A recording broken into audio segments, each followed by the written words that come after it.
Hey, ein gutes Geschenk zu finden ist nicht einfach. Weiß man jedoch das Hobby oder den Beruf des zu Beschenkenden, ist es natürlich einfacher. Heute zeige ich euch die 10 besten Geschenke für Fotografen und Filmemacher. Das sind alles keine teuren Geschenke, aber ich werde euch trotzdem unter dem Video jeweils eine preiswerte und auch die Luxusvariante verlinken. Diese Geschenke sind alle wirklich nützlich oder zumindest lustig. Egal ob mit einer Profikamera oder mit dem Smartphone für Instagram fotografiert wird.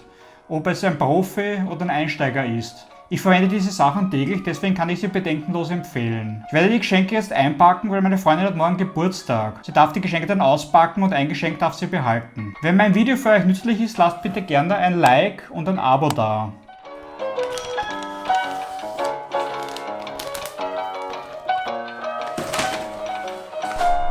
So, Patricia hat heute Geburtstag, sie wird gleich ihre Geschenke bekommen.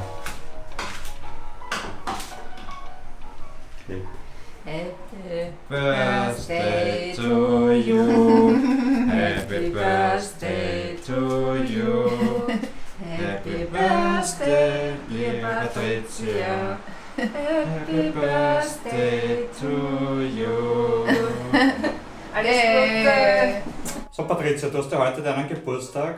Du weißt, wie das funktioniert. Ich gebe dir 10 Geschenke und eins darfst du wirklich behalten, okay? Aber ich sag dir noch nicht, welches es ist. Das erste Geschenk, das kann da drin sein.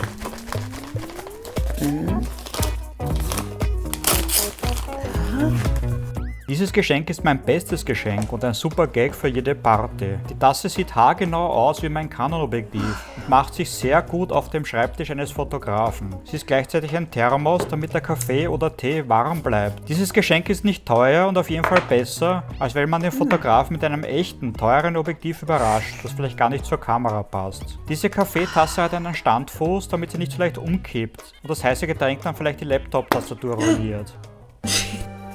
Riech mal.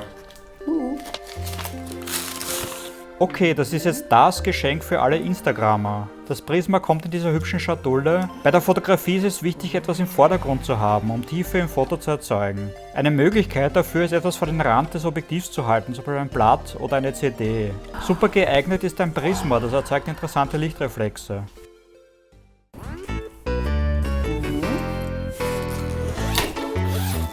So ein Lichtzelt hatte ich ursprünglich gar nicht am Radar, bis es mir meine Freundin geschenkt hat. Jetzt verwende ich es täglich. Ich fotografiere damit Produkte für meine Amazon-Rezensionen. Man kann damit auch super Schmuck und so weiter fotografieren. Bei so einem Lichtzelt ist alles dabei, das Zelt, die Beleuchtung und verschiedenfarbige Hintergründe. Das Zelt funktioniert so, dass an den weißen Wänden das Licht reflektiert wird und das Produkt so von allen Seiten gut beleuchtet wird. Solche Zelte gibt es schon für kleines Geld. Ich empfehle die Größe 40 x 40 cm, nicht größer. Sonst müsste man es von außen beleuchten, da die Wände dann nicht mehr das Licht ausreichend reflektieren können.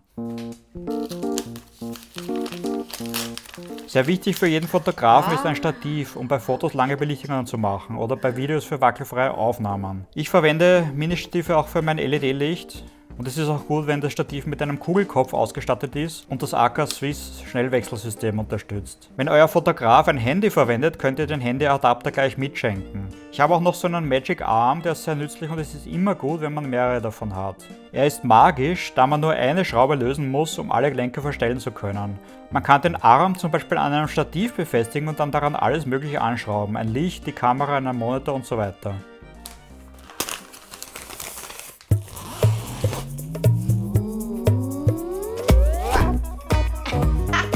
Das Wichtigste bei der Fotografie ist das Licht. Blitze und Beleuchtung sind aber ziemlich teuer, vor allem für Fotografieanfänger. Eine einfache Möglichkeit, wenn man im Freien fotografiert, ist einen Reflektor zu verwenden. Man kann zum Beispiel das Model gegen das Licht fotografieren und mit dem Reflektor kann man das Gesicht aufhellen. Ein Reflektor erzeugt auch schön weiches Licht, deswegen werden sie auch von Profis verwendet. Es gibt auch große Reflektoren, die haben zusätzlich eine silberne Seite, um härteres Licht zu erzeugen und eine lichtdurchlässige Seite, um hartes Licht weicher zu machen. Man kann den Reflektor klein zusammenfalten und überall hin mitnehmen.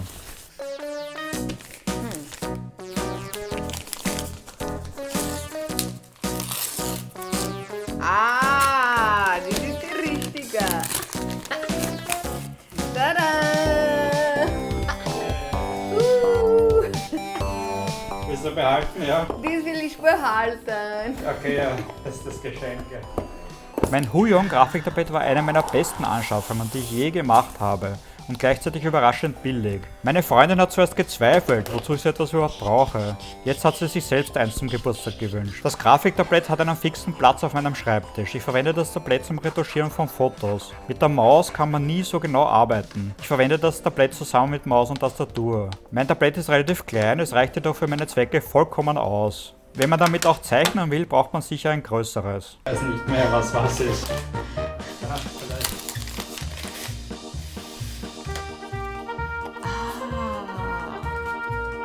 Wow.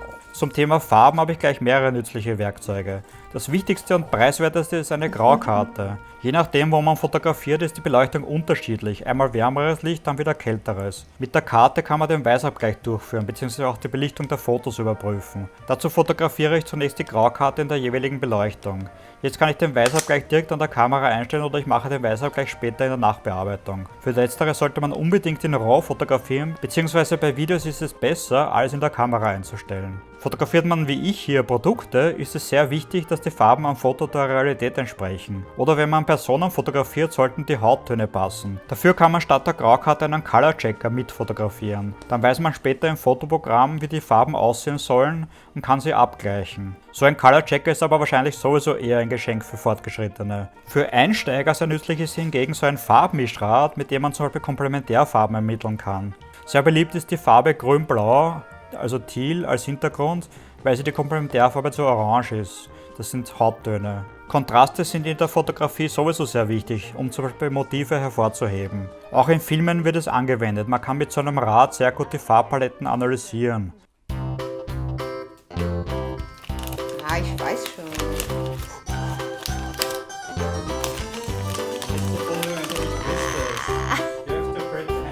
Bei DSLRs kann leicht Staub auf den Sensor gelangen, zum Beispiel wenn man ein Objektiv wechselt.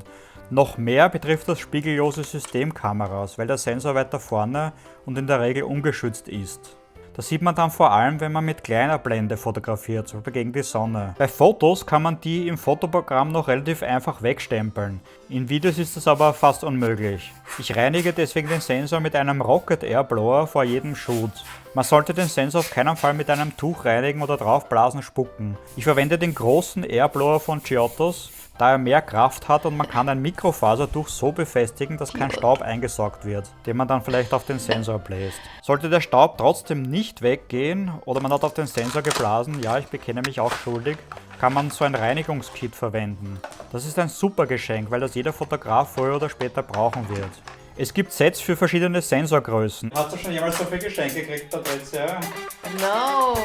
Wenn man viel Events fotografiert und nur einen Blitz verwendet, erzeugt das ziemlich hartes Licht. Das heißt, man sieht bei Personen alle Falten. Wenn es weiße Wände gibt, kann man indirekt blitzen. Leider gibt es die nur selten, deswegen verwenden alle Fotografen eine Bounce-Karte, den berühmten Joghurtbecher. Das ist daher ein super Geschenk. Das Tolle daran ist, dass der Fotograf dann gleich als Profi erkannt wird, vor allem wenn er eine große verwendet. Nur den Aufsteckblitz muss sich der Beschenkte natürlich noch selbst kaufen. Eine tolle Erfindung und Geschenk ist der Gary Fong, ein patentierter Lichtaufsatz, der das Licht in alle Richtungen verteilt. Das ist gut, wenn man mehrere Leute in Clubs fotografiert. Zum Glück gibt es schon billige Kopien. Nachteil an dem Teil ist, dass er etwas schwieriger als so eine Bounce-Card mitzunehmen ist, da er etwas unhandlich ist. Aber man kann damit ganz tolle Fotos machen, vor allem in dunkleren Umgebungen. Aber weißt du sicher nicht, was das ist, oder? No. Keine Chance. Keine Chance.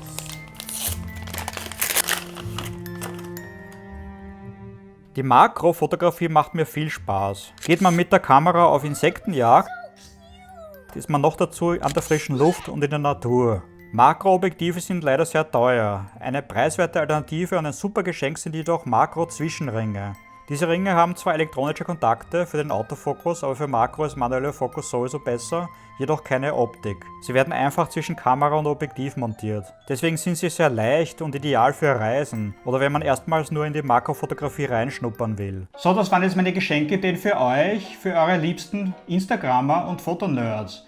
Wie gesagt, ich verwende die Sachen täglich, bis auf diese Kaffeetasse vielleicht. Aber die eignet sich trotzdem super als Requisite für eure Fotos und Videos. In meinem Blog findet ihr viele Beispiele, wie ich diese Sachen benutze. Ich werde das Blog unter dem Video verlinken.